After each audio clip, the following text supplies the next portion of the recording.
Fíjate, yo te quería meter ese tema, Pepe, porque estaba escuchando ayer y anteayer una entrevista, no de corte de investigación, sino una entrevista más como de espectáculos con el Rey Zambada, que ahora se ha convertido en en un compositor de corridos.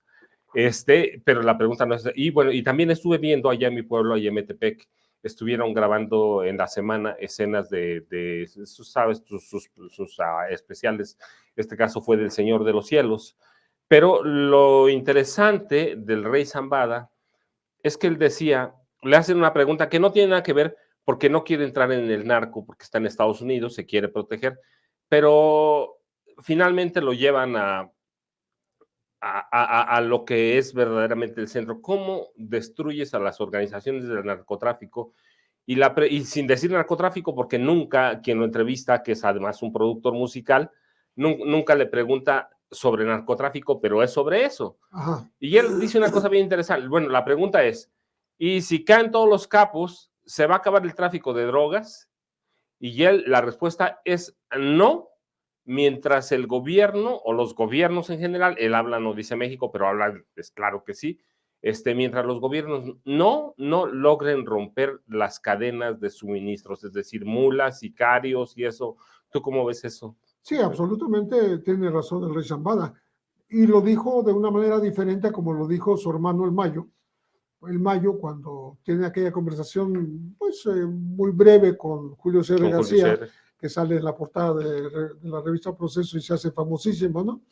Le dice, ¿y usted cómo se metió al narco? Pues así nomás, dice, nomás, sí. Y bueno, ¿y cómo ve usted? De las 2, 3 preguntas que logró hacerle Julio César, que no fueron muchas, sí, claro. No le hizo la entrevista formal porque no hubo manera de hacerlo, tuvieron que irse de donde estaban y quedaron de verse para otra ocasión, esa ocasión no se dio jamás. Pero bueno, importante que le dice, cuando a mí me capturen, cuando a mí me liquiden, me maten, no, cuando a mí me deporten, me manden a Estados Unidos, extraditado, lo que sea, hay 1000 esperando mi lugar. Por tanto, esto va a seguir. Y el Chapo a su manera también lo dijo en la entrevista que le dio a Champagne, que por cierto no se la contestó en el momento que estaban ahí con él en la sierra, él y nuestra querida Kate del Castillo. Kate del Castillo. Sí, Kate del Castillo, que estaban ahí no les dio la entrevista, pero les respondió por correo. Y me lo dijo el abogado Refugio Martínez, que le ayudó a contestar. Le decía, esta no la contestes, esta sí. Ahí le fue diciendo, cocheando a ver qué decía el Chapo. Y entre las cosas que dijo, que fue muy interesante, dice que el negocio no se va a acabar mientras haya adictos.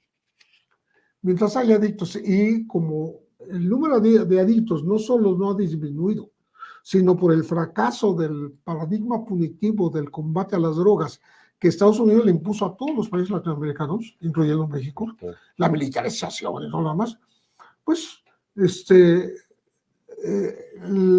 la propia DEA y el gobierno de Washington ha reconocido que es un fracaso, y el fracaso significa que no se acabó con el tráfico de drogas, sino que se incrementó, que hay más drogas en el mercado que antes de la guerra contra las drogas, claro, de Nixon y de Reagan, ¿no? Sí, entonces, claro. Conclusión, hay droga, hay demanda, hay negocio. ¿Y quién lo hace?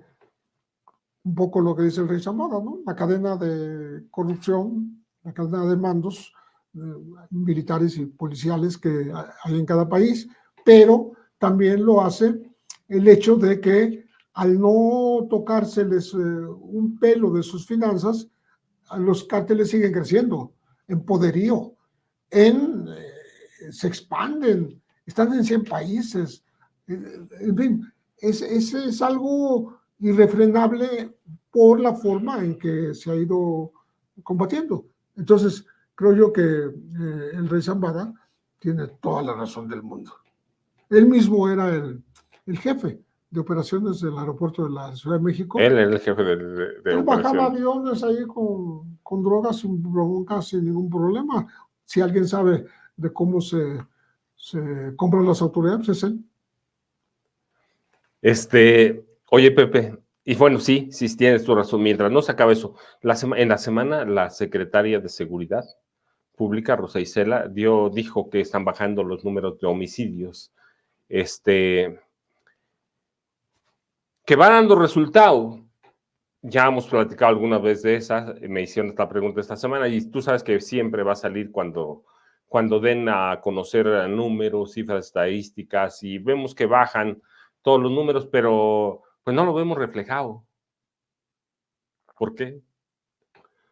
Sí, bueno, el hecho de que bajen un poco no quiere decir que han descendido de manera pues frontal, ¿no? Ojalá estuviéramos en una situación en la cual digan, bueno, fíjate que la herencia del pasado, que recibió la Cuarta Transformación, pues ya se aminoró, ya está, ya la logramos, pues por lo menos contener.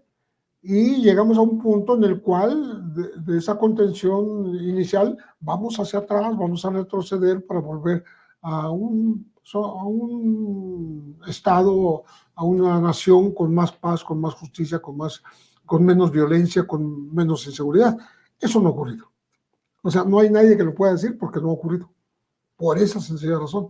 Y entonces, decir que en la estadística se refleja un poco el descenso de los homicidios dolosos, si te refieres al año pasado, a lo mejor sí, pero si te refieres a todo el sexenio, al contrario, uno de los caballitos de batalla de la oposición a que vuelva a triunfar la cuarta T es justamente ese, que no han solucionado el problema de la inseguridad. Y eso no lo van a dejar jamás. Y entre más, parece una barbaridad lo que voy a decir, pero entre más muertos, entre más violencia, todo mejor la oposición.